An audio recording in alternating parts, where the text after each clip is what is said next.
할렐루야.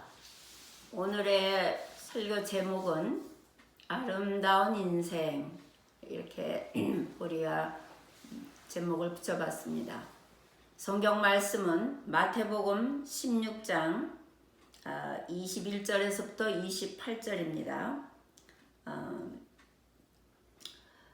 인생길을 예수님께서 이제 비유하실 때에 첫날에는 고난을 받고 그 다음에 죽임을 당하는 것을 이제 비유하시고, 그 다음에 3일에는 살아나야 할 것을 말씀해 주셨습니다.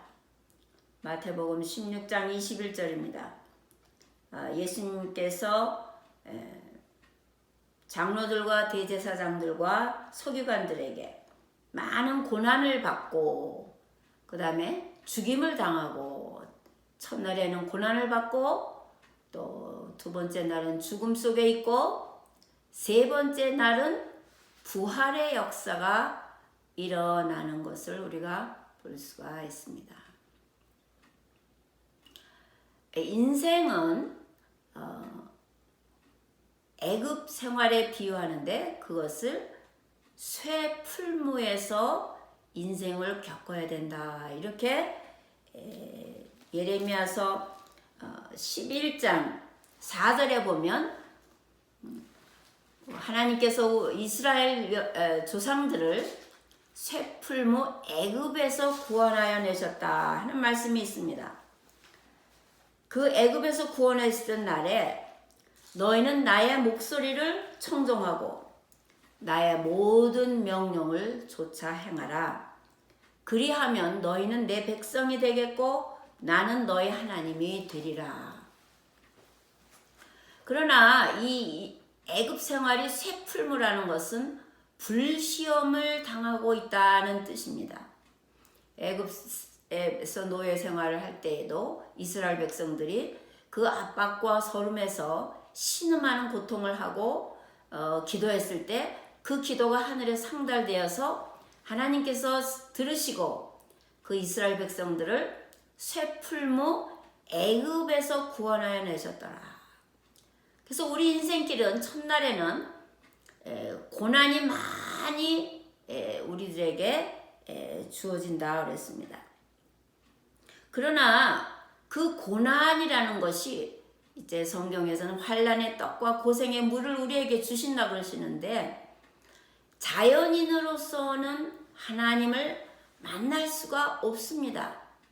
많은 사람들이 그냥 내가 좋아하는 대로, 내가 원하는 대로 이 세상을 살면 아름답게 될 줄 알고 가다가 나중에는 많은 시험에 부딪히는 것을 우리가 볼 수가 있습니다. 그래서 예수님도 마찬가지로 첫날에는 고난을 받으시는 인생의 삶을 비유하십니다. 그 다음에 예수께서 베드로에게 이르시되, 베드로가 예수님한테 그렇게 고난을 당하지 마시고 죽지 않기를 간구했습니다. 그럴 때 예수님께서 베드로에게 이 사단아 물러가라 그러셨어요. 그 사단이라는 그 정의 속에 내가 하나님의 일을 생각지 아니하고 사람의 일을 생각한다. 우리 인생의 고난은 죄 때문에 오는 것입니다. 내 자신의 죄뿐만 아니라 우리 조상 대대로 지은 죄 때문에 오는데, 죄는 고통을 가져오고 고통은 또 다른 고통을 갖다 주고, 이래서 그 고통에서 해방받을 때에 우리는 인생을 올바로 살 수가 있습니다. 그래서 우리가 하나님의 일을 생각하면 예수님의 제자가 되는데, 하나님의 일을 생각하지 아니하고 사람의 일만 생각하면 하나님과 원수되는 사단에 속한다는 것입니다. 사단은 몸은 죽여도 영혼을 죽이지 못하는 하늘에 권세가 없습니다. 육신을 죽일 수는 있지만은 영혼을 죽일 수는 없는 것이 사단이고, 그 사단은 사람을 괴롭히고 죽이고 멸망시키려고 하기 때문에 사단의 손에 있을 때는 결단코 인생이 아름다울 수가 없습니다. 그래서 하나님께서는 우리에게 십자가를 허락하시는데, 그 십자가는 신명기 21장 23절에 보면 나무에 달린 자는 하나님께 저주를 받았느니라. 우리가 부모님으로부터 받은 육신은 육으로 난 것은 육이요 영으로 난 것은 영이요. 요한복음 3장 6절입니다. 육의 몸을 벗어야 영의 몸으로 주님을 바라볼 수가 있고 주님을 만날 수가 있고 주님한테 갈 수가 있습니다. 하나님의 아들이신 예수님이라도 십자가에서 모든 고난을 다 짊어지시고 죽음을 체험해서 사흘 만에 부활하셔서 하나님 우편에 앉으셨습니다. 히브리서 12장 2절에 보면 믿음의 주여 온전케 하신 이인 예수를 바라보자. 성경에서 가장 아름다운 사람을 우리 예수님에게 비합니다. 아름다운 예수님을 바라보면 아름다운 인생이 될 것이고, 죽이는 사탄을 바라보면 죽이는 사탄의 앞잡이가 될 것입니다. 인생을 아름답게 살려고 그러면 아름다운 예수님을 쫓아서 아름다운 길을 갈 때에 아름다운 인생을 우리가 걸을 수가 있습니다. 그래서 믿음의 저여 온전케 한 이인 예수를 바라보자. 그런데 그 예수님은 어떻게 하셨느냐? 앞에 있는 기쁨을 위하여 십자가를 참으사 그랬습니다. 여기에 십자가의 공로가 있습니다. 십자가는 우리 옛사람을 죽이고 새 사람을 만드는 역할을 합니다. 십자가에 달릴 때에는 환난과 고생이 심해가지고 불시험을 당해서 내가 죽는 것 같지만, 내가 죽는 것만큼 예수 안에 들어오면 예수의 새 생명이 나를 다스리는 줄 믿으시기를 바랍니다. 이 십자가를 지고 갈 때에 저와 여러분들은 심히 연약해서 죽을 것 같아서 우리 하나님께서는 그 인간의 고통을 다 아시고 우리의 연약함을 도우시러 성령님을 보내셨습니다. 그래서 로마서 8장 26절에 보면 이와 같이 성령도 우리의 연약함을 도우시나니 우리가 마땅히 빌 바를 알지 못하나 오직 성령의 말할 수 없는 탄식으로 우리를 위하여 간구하시느니라. 인생의 길이 결코 쉽지 않습니다. 그러나 예수님께서 십자가에서 우리의 모든 죄를 짊어지고 가셨기 때문에 보라, 세상 죄를 지고 가는 하나님의 어린 양을 보라. 죄 문제를 해결하지 아니하면 인생이 아름다워질 수가 없는데 그 죄 문제를 예수님에게 전가를 시켜야 됩니다. 예수님은 어떠한 죄라도 용서하시는 분이십니다. 십자가에서 다 이루셨다.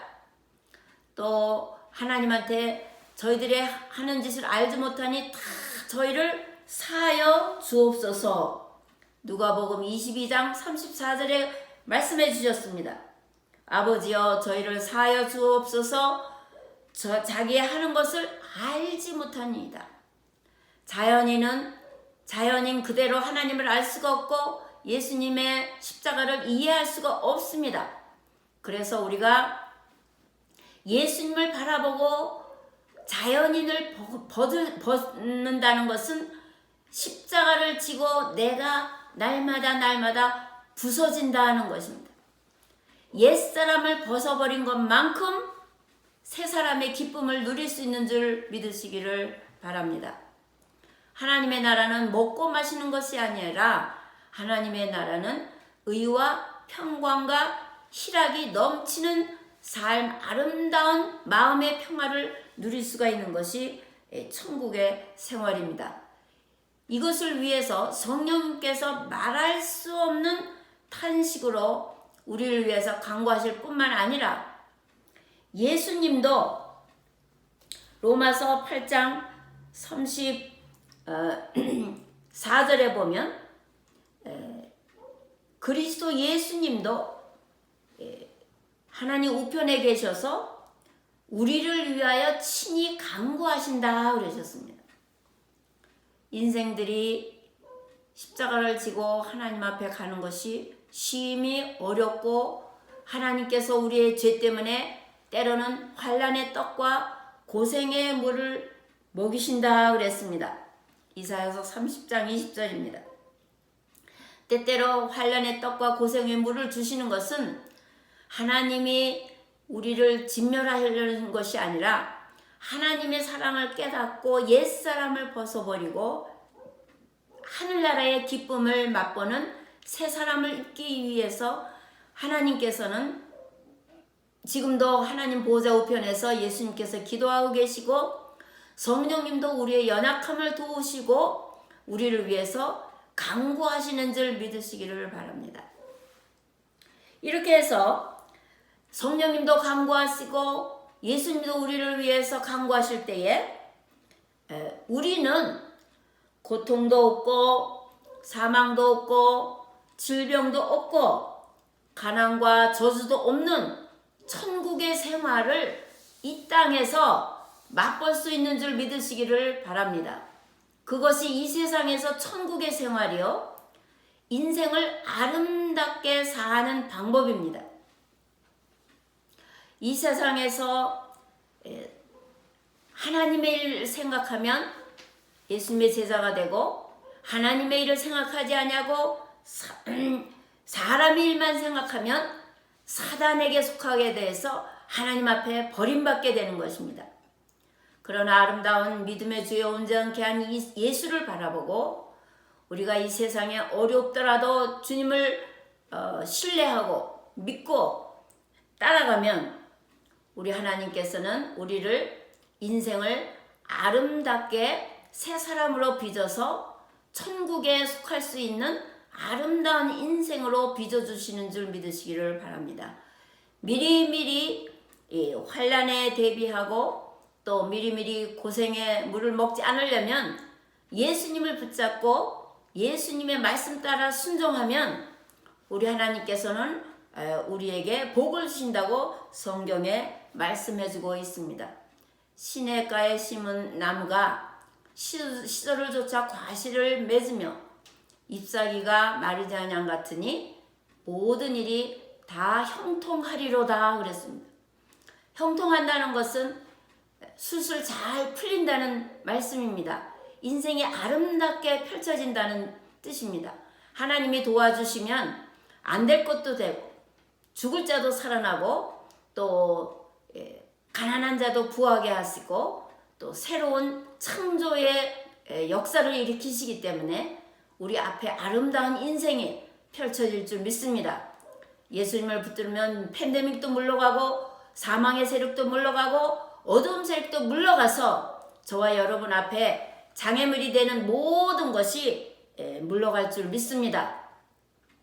주님의 말씀을 붙잡고 우리가 인생의 길에 십자가를 묵묵히 지고 주님을 따라가면 예수님도 십자가를 참으사 부끄러움을 개의치 아니하시더니 하나님 보좌 우편에 앉으셨느니라.